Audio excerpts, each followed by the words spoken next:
Welcome back. What a time journey we've had so far.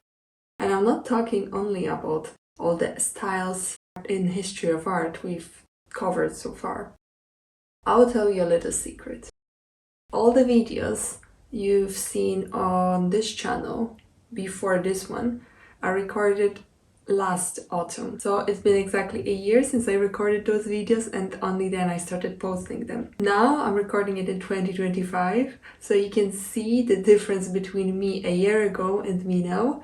And I really hope that my mannerism and the way I present art history has improved.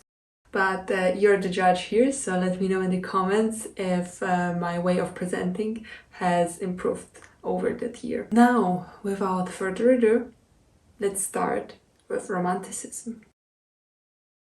After all that order and reason, it's time to let a little bit loose with Romanticism. This movement was a reaction to cold and rationality of Neoclassicism, embracing the power of emotions, nature, and the individual. We're talking dramatic landscapes, clouds, storms, white forests, passionate scenes, and fascination with a wild and untamed world. So let's get a little bit more emotional, shall we? Key features of Romanticism include emphasis on emotion and imagination, the sublime of nature, exotism and fantasy, and architectural Gothic Revival.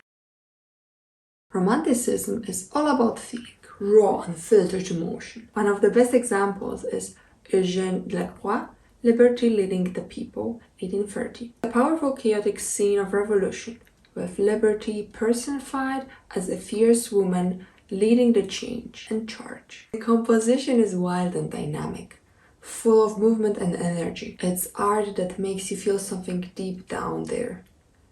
Also, the dramatism and the importance adds the size of the painting. If you ever go to Louvre, make sure to see that painting because it's enormous size and it gives even better impression than what you see on the screen or in a book. Romantics were obsessed with the idea of the sublime, that mix of awe and terror you feel in the face of nature's grandeur. Caspar David Friedrich, Wonder Above the Sea of Fog, 1818, is the perfect example. A lone figure stands atop of it, staring out at a vast, foggy landscape. There is a sense of solitude, but also of nature's overwhelming power. Romantic artists loved capturing these moments where humans seem small against the immensity of the world. I wonder, what's your favorite painting of Romanticism period? Let me know in the comments. Romantic artists also turned to exotic themes. It's not the first time in history, but probably first time that it was a very significant category in an art style. So exotic themes and settings were a great inspiration for artists back then. Delacroix, The Death of Sardanapalus, 1827, is a perfect example. It's a chaotic swirling scene of destruction and sensuality, set in an imagined ancient world. There's drama, there's color, and there's fantasy. It's a complete opposite of neoclassical themes. In architecture, Romanticism spurred the Gothic Revival, a return to the medieval Gothic styles, full of pointed arches, intricate details, dramatic heights. A great example is the Palace of Westminster in London, redesigned in the mid-1800s.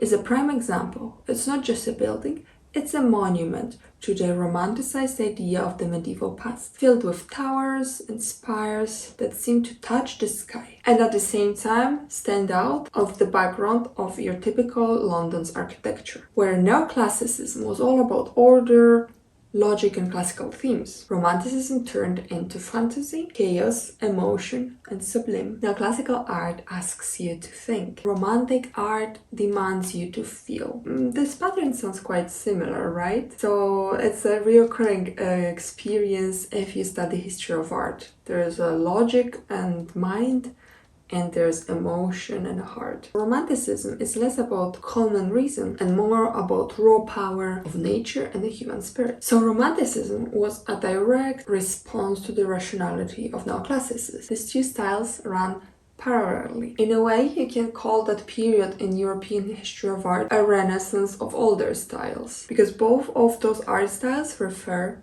to styles that they were dominant many centuries ago. So Romanticism was a response to the rationality of the Enlightenment, but it also reflected the political and social upheavals of the time. Revolutions, wars, rise of individualism. This movement showed that art could express the inner life of a nation, of a person, of individual, or the artist, paving the way for more subjective, personal forms of expressing themselves as artists. Remember about this style when you will be learning about more modern art styles. So that's it for Romanticism in a nutshell. A period where emotions ran high and nature was a force to be reconnected with. So next time we are beginning the 19th century, and it's getting a bit messy there. There will be realism and impressionism. As you can assume, again, two very different art styles. In 19th century, art starts to reflect the real world. So, if you are curious about that, stay tuned. And I will see you in the next video. Ciao!